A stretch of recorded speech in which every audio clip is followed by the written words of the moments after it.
Hi, this is Paul Lang from the Kiteboarder magazine. I'm here with none other than Litewave Dave himself here in beautiful sunny San Diego. Dave, you're going to tell us about your 2011 board lineup. Yes, thank you. And why don't you start with this board that you have here in your hands. Okay, this is the Storm 132 by 40 centimeters wide. It is, the Storms were evolved really over a few years from previous board designs. I've taken some of the features from the Vision of 2009 and the Spirit of 2010 and combined them into a board that kind of really does everything well. It's my all-around twin tip. This is the 132. It comes in a 127 by 38, 132 by 40, a 137 by 44, and a 144 by 46. Wow, so a pretty extensive line. Yeah, it's 4 boards in the Storm line. Yeah. It's pretty much something for everybody in that. I like the single concave. This has quite a radical concave from tip to tip. I don't know if you can see it in the camera, but the shadow hits it right. That's a really nice feature for, you know, smoothing out chop, giving you a nice carve. What are all the benefits that deep single concave gives you?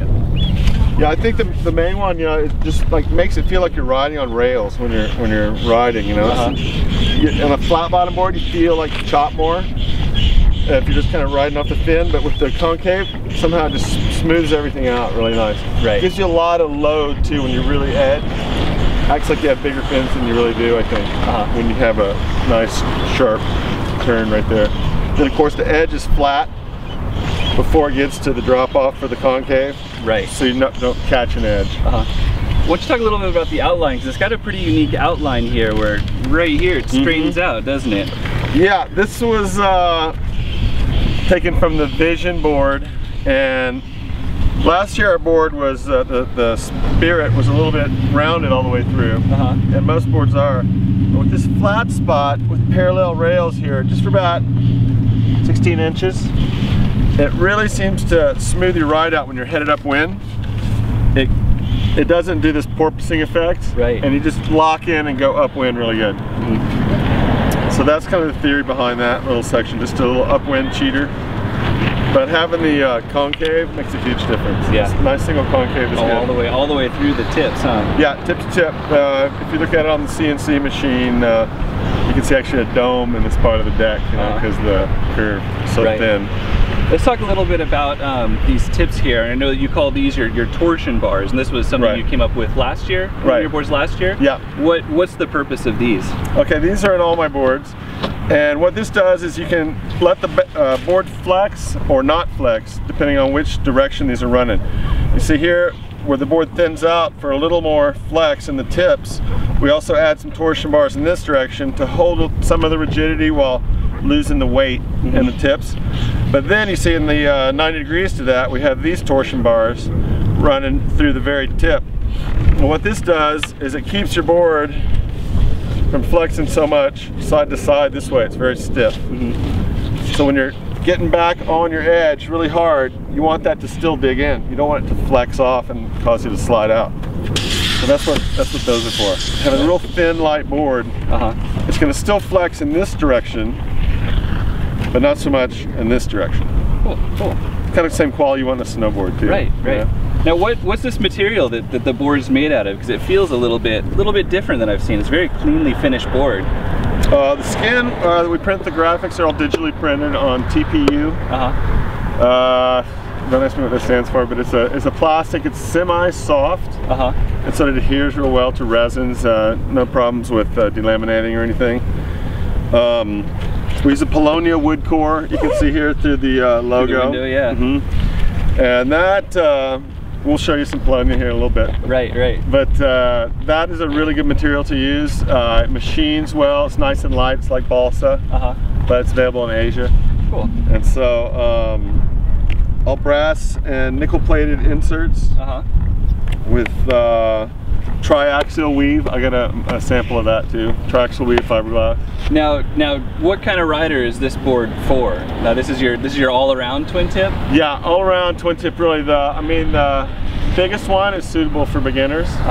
But I mean, the 132 is suitable for like PKRA riders, you know, it's top level board. All right. Really handles great. Well, cool. Lots of pop off the wake style maneuvers. All right. It's not super noodly, but it's not totally rigid either. It's got good response to really get you off the water when you edge and release, you know. Well, all right. So there's the 2011 Storm. Let's take a look at your light wind specialty here. Okay, yeah, this is a good board for today in San Diego. That's right. This is the 2011 Wing. It's been really popular. It's been out for about 4 months. And you'll notice the shape here is a lot different than other boards. What this does for light winds, it allows you to have, okay, a regular board will taper right here, about like that, right? Yeah. But when you're back on your heel side edge, digging in, having that extra triangle of material right here, right where you need it, right where you're loading the board, really pulls it up and planes you upwind. It's amazing, this board. This is, I think, one of the best boards I've ever designed. As you see here, it has the torsion bars, the same thing as my Storm series, to keep it from bending so much this way. It lets it flex. This board is actually quite flexible. It's got a lot of load and pop. It's really fun to ride board for a light wind board. Right. Do all your F16 wake style tricks or anything on this board. So now this has the big single concave as well.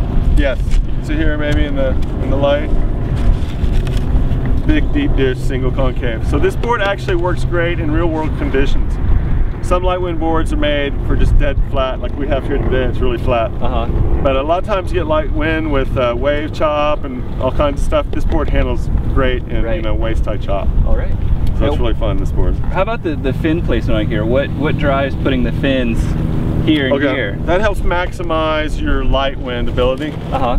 When you're riding your board and you're on your heel side and it's only blowing 10 miles an hour, you're trying to get upwind. Right. If you have, you won't be edging your board real hard. You're trying to keep your board flatter.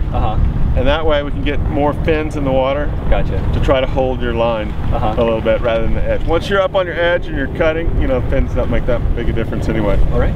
But so it rides good toe side too, even, you know, if you're powered. Does this board come in multiple sizes, or what sizes does this come in? Yeah, this is the big one. This is the 161.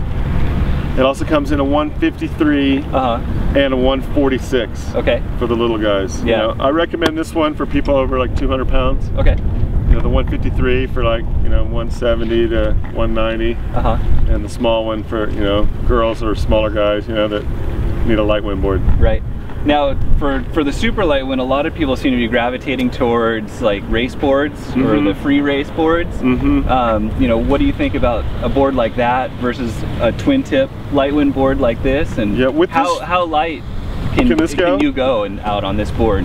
Well, I'm 215, and if you look on my website, you can see that we have an anemometer up in the air while I'm riding, and it's 8 to 10.5 miles per hour. And I'm on a 17 meter GK Sonic. And a 161 wing.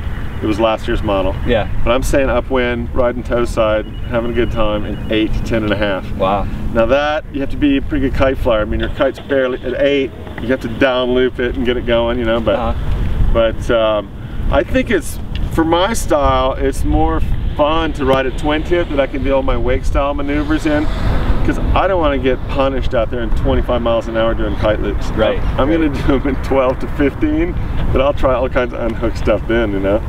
And this board allows that, you know. I can have fun, ride blind, do anything you know, aspire to do on a twin tip in light winds. Well, excellent. I mean, a race board's good, but you know, it limits your tricks for sure. Well, cool. So there we go. We've got the two boards, the Storm and the Wing, the 2011 twin tip boards from Litewave Dave.